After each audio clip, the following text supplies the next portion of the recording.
Hi guys, it's Kayla with Kayla's VSG Journey. I am, sorry, got a text. I am here with my 5-month post-op VSG vertical sleeve gastrectomy surgery. And I am doing pretty awesome. I just got my hair done, cut and colored, and my hair was getting so stringy, so I cut it. And I wanted my daughter's hair color, but I got something better. Sorry. Anyway, so my highest weight ever, 243 pounds. My highest weight that I go off of was at the doctor's office, and that was 229 pounds. I had stopped weighing myself until this week, and I'm going to continue that. And I'll tell you why in a minute. So my lowest weight this week was 162.8 pounds. This morning it was 163.4 pounds, but I did start my period. So I'm down 65-ish pounds, like I said, ish. I don't know which weight is accurate, but so here is the reason why I've decided to only weigh myself now on the 15th and the 30th of every, or 31st of every month, or 30th, because that's the end of the, because if you understand anything about weight, is when you're at a higher weight, your body needs more energy just to live. And then as you go further down in weight, your body doesn't need as much energy or calories every day. So before, when I was at 230 pounds, my body needed about 1,900 calories a day. And so and then I lost 30 pounds before surgery, so then it got a little lower, and now I am at 162 or 163 pounds, and my body only needs 1,300 calories. And right now, at 5 months out, I'm eating about 1,100 calories a day. So that is only a 200 calorie deficit. And so that means that I'm going to lose lower. So I either need to A, increase my exercise, or B, make the deficit bigger. But I don't want to. I'm happy at 1,100 calories. I feel satiated at 1,100 calories. Life is good at 1,100 calories. So that means I need to exercise more, or just be content with the fact that I'm going to lose slower. So in January, I lost 7 pounds, or 11. I think it was 11 pounds, or I can't remember. It was either 7 or 11, and I'm so sorry. Last month I only lost 2 pounds, and this month I've lost 3.5, 4 pounds. So you take that on average of a 4-week period, that's not very much weight each week. And what happened to me, and this is one of the reasons why I stopped weighing so much, was the scale was becoming more important to me than how I actually feel and how I actually, what was really going on. I feel healthy, I feel happy, I feel content, but I was letting that dictate a lot of things. And then I found that I was overeating to compensate the depressiveness. And then I would feel bad, number one, because I'm not losing weight, number two, because I'm overeating, and then it's that whole cycle that we went on before. Once I took the scale off of the table, I can be okay with 4 pounds a month. I can be okay with 2 pounds a month. I can be okay. I am okay with that. You know,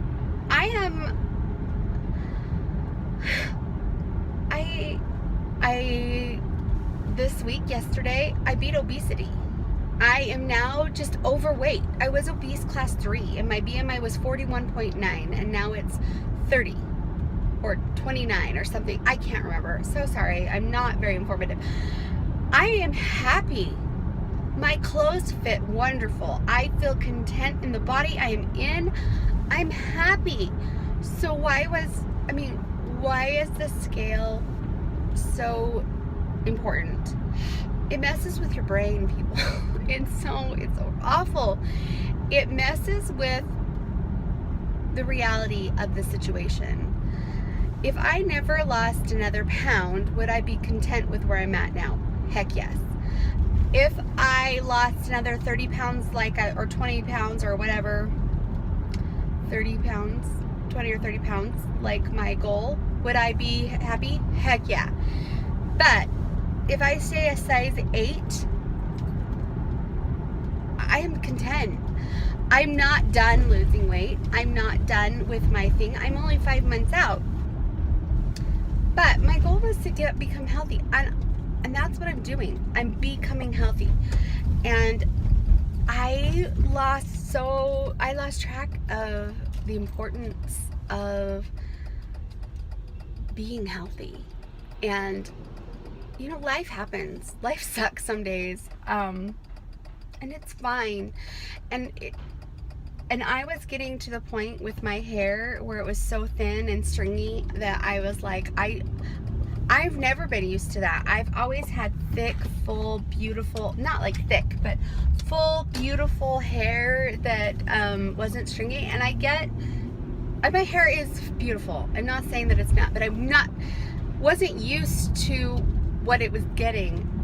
And so I talked to my husband about it and decided that, you know what? I don't generally like short hair, but right now, while I'm waiting for my hair to come back in, hallelujah, I got these babies. She's like, it's coming back. So, but why shouldn't I do something to make myself feel better? And I think that that's something that you need to be okay with. That you can do things to make yourselves feel better. That it's okay. I'm sorry, I'm letting people in. It's okay to do that, because if the scale's not moving and you're tearing yourself up, that's more hurtful, and you should be kind to yourself. And so that is my thing. And so this month, let's talk about what's really kind of, tomorrow, on Monday, I'm starting long-term subbing for 4th grade. I will be a 4th grade teacher for 2 months. Should be interesting. I'm not used to working 40 hours a week generally, but it's probably more than that because teachers work a lot more than that. But so it's going to happen. Last month I'm now in a size 8 completely. I'm in a size small top. That's incredible. My boobs are still a D. I tried to go down to a C and was getting the double boob. I swore that I'd lost enough, and it didn't. I just lost around. So at least for now, the girls are still there.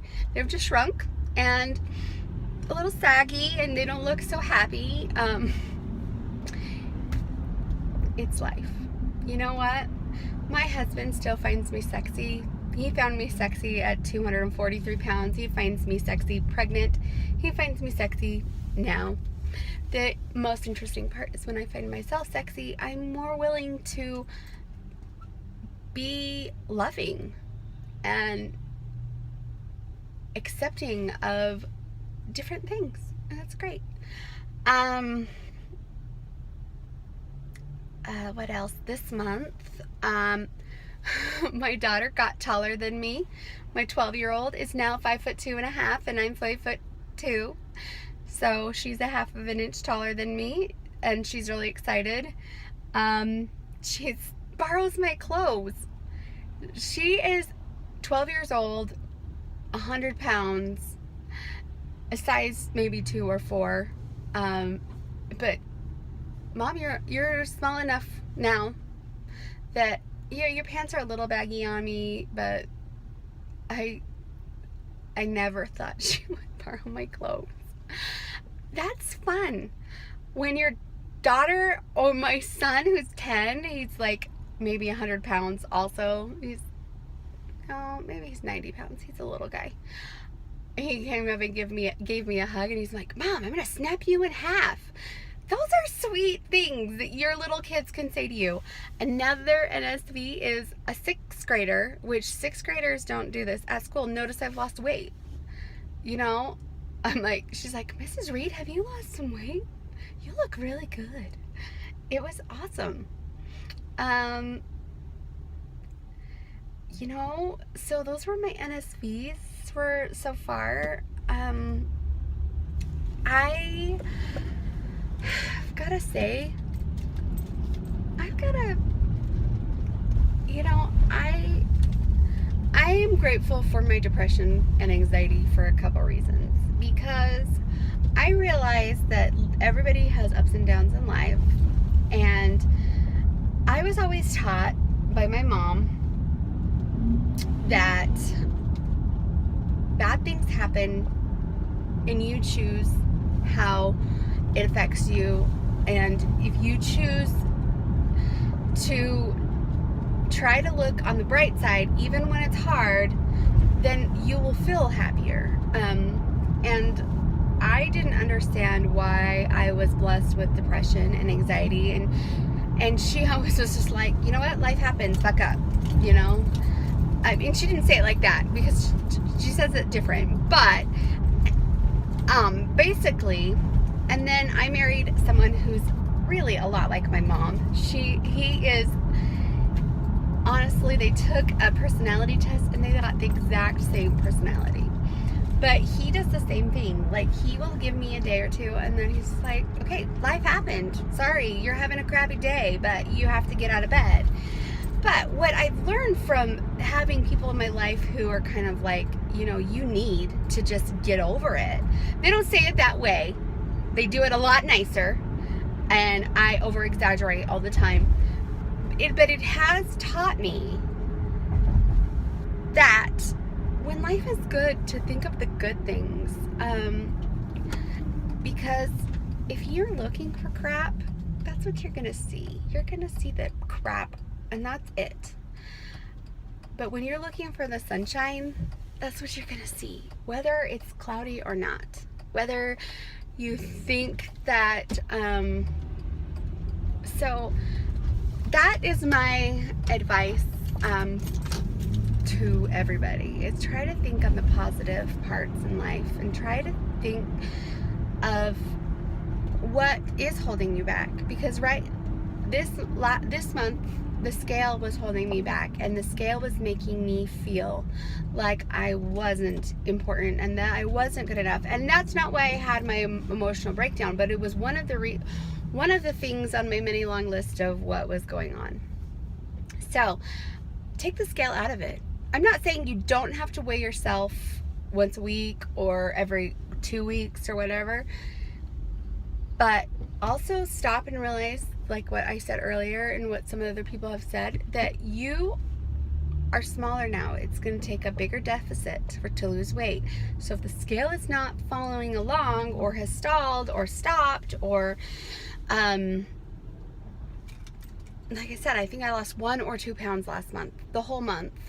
I think I was stuck for a whole 3 weeks, and it sucked.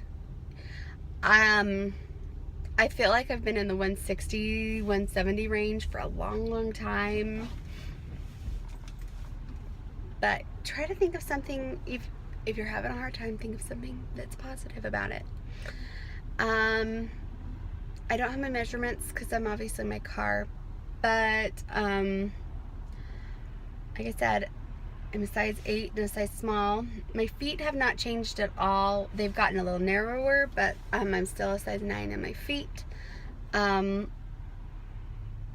biggest place I notice the weight loss is my face, the neck, and my waist. And right under my boobs, I felt like I had like boob lump. So it was like lumpy.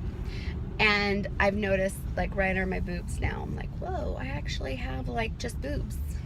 That's nice. Just boobs. Anyway, I'm probably rambling about nothing, and I'm sorry, but I'm happy, and I'm happy I lost 3 or 4 pounds this month. I'm so sorry I don't have my exact numbers with me. They're on my phone, and I'm using my phone. But you know what? This week has been crazy, and I've got to go home and get my daughter and take her to the doctor. And I've got, we dealt with a bullying problem this week, and I was doing more things than normal. So I'm sorry, and I will tell you, probably the next 2 months are not going to be, maybe for my 6 months I'll do something more planned out. But I didn't get my update on Tuesday for you, or Monday, so here it is. And oh, my sister's having surgery in May. She doesn't do videos, and she's a very quiet person and very private, but she's having surgery May 8th, and I'm so proud and I'm so excited for her. I've talked to her about all this, and I'm more concerned for her than for me. Her depression and anxiety is a lot worse than mine, but I think that for her, her whole life, she's placed so much emphasis. Oh, look, see, it's snowing in the mountains right there. Anyway, so much emphasis on and she cares more about everybody else and doesn't take care of herself, and more emphasis on who she is, and it's taken her a long time to find out who she is and to feel good about herself. And I'm really proud of her. So if she ever watches these videos, Stephanie, I'm proud of you. You're gonna do great, and I'm always here for you. I love you. Anyway, guys, thank you so much, and I will post this when I get home. And I am really loving my new haircut, and everybody take care of yourselves. I'm hoping to start watching videos and catching up this week, if not next week. That was one other thing. I took time off of YouTube because I was comparing. I was doing the bad thing. Instead of being I was still excited for everybody, but I was comparing. How come one person lose like 10 pounds or more a month, and I'm only like, so I decided to stop and it for a while, and so I'm gonna get back into it soon. But I just wanted to let you know I'm cheering you on, and if you're my friend on YouTube, I mean not YouTube, Instagram, I see things there. I haven't been on there for a day or two, but I do get on there. But it's so good to see all of you. I love you. Bye.